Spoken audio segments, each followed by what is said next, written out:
പ്രണാമം. നമുക്ക് ശ്രീ വാൽമീകി രാമായണത്തിലേക്ക് തന്നെ മടങ്ങാം. അരണ്യവാസത്തിന് എഴുന്നള്ളുന്ന സത്യവിക്രമിയും മഹാത്മാവുമായ ശ്രീരാമചന്ദ്രനെ നിർമ്മല സ്നേഹാധിക്യത്താൽ പ്രജാപ്രമുഖന്മാർ അനുഗമിച്ചു.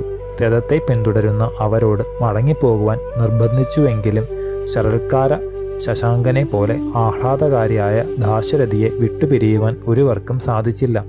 അയോധ്യാനഗരിയിലെ പ്രമാണികളായ അവരുടെ അതിവിനീതമായ അപേക്ഷ പിതൃവാക്യ സംരക്ഷണത്തിൽ ജാഗരൂകനായ രഘുവരനന്ദനനെ മടക്കിയതും ഇല്ല. സ്നേഹപൂർണ്ണ മിഴികളാൽ നോക്കി പിതാവ് പുത്രന്മാരോട് എന്ന പോലെ രാജകുമാരൻ പറഞ്ഞു, നിങ്ങൾക്ക് എന്നിലുള്ള സ്നേഹവും ബഹുമാനവും എൻ്റെ ഇഷ്ടത്തിനു വേണ്ടി ഭരതകുമാരനിൽ ഉണ്ടാകണം. എൻ്റെ അനുജൻ ധാർമ്മികാഗ്രസരനാണ്.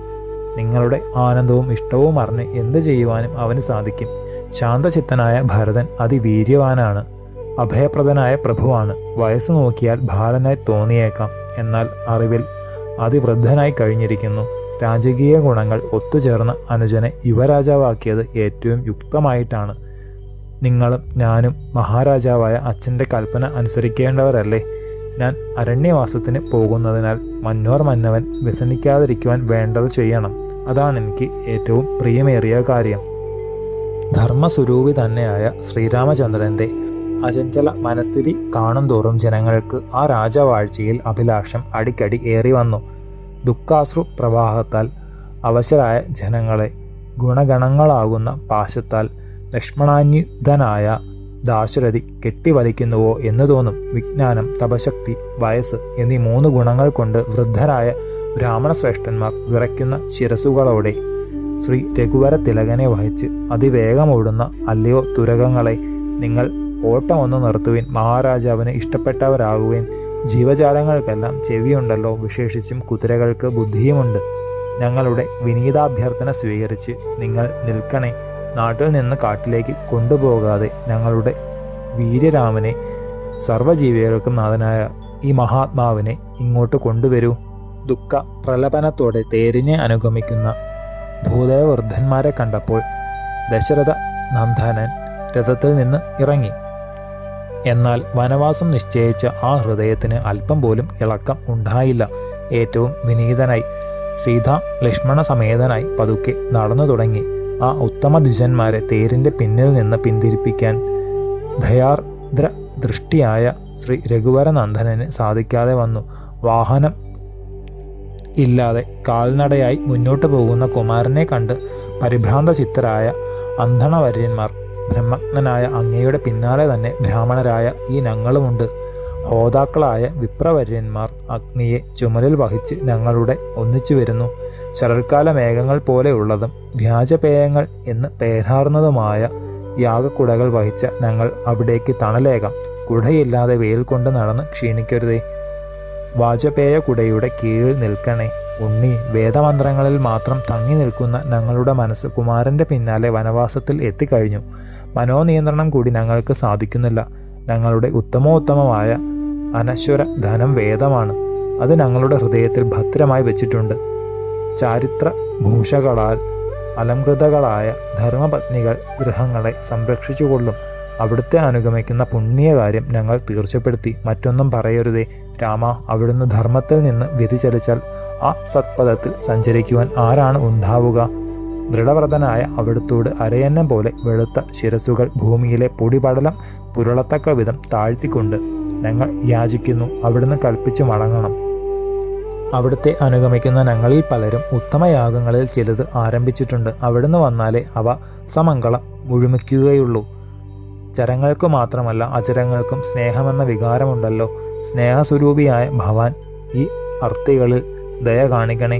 വേരുകളുടെ തടസ്സം കൊണ്ട് അവിടുത്തെ ഒപ്പമെത്തുവാൻ സാധിക്കാത്ത വൻമരങ്ങൾ വൻ കാറ്റേറ്റ് വിലപിക്കുകയാണെന്ന് തോന്നും.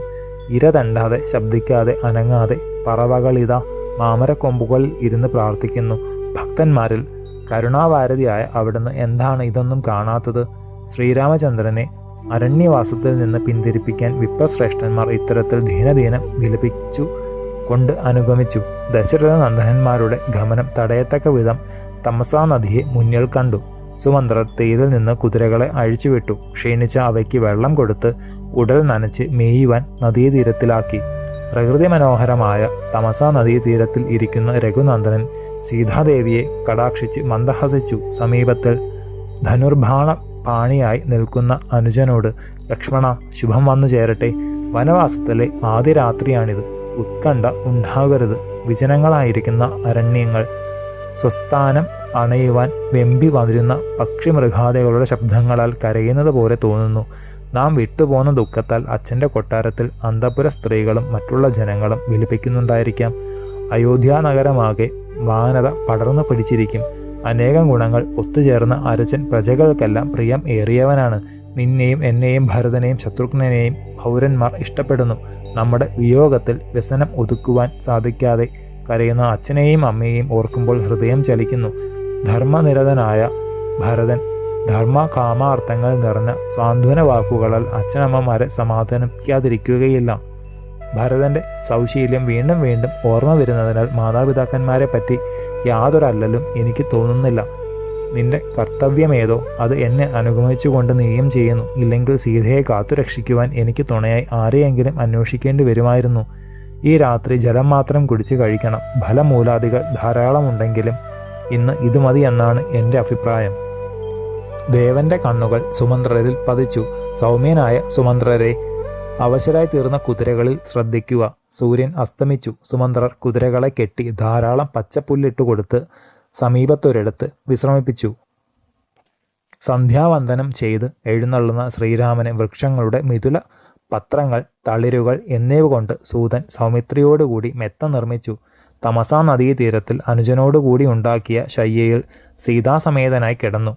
പർണമെത്തയിൽ ധർമ്മപത്നിയൊന്നിച്ച് നിദ്രാവലംബിയായ അഗ്രജനെ നോക്കിയ ലക്ഷ്മണൻ സൂതനോട് ശ്രീരാമ ഗുണങ്ങളെപ്പറ്റി പറഞ്ഞുകൊണ്ട് തന്നെ ഉറങ്ങാതെ രാത്രി അവസാനിപ്പിച്ചു.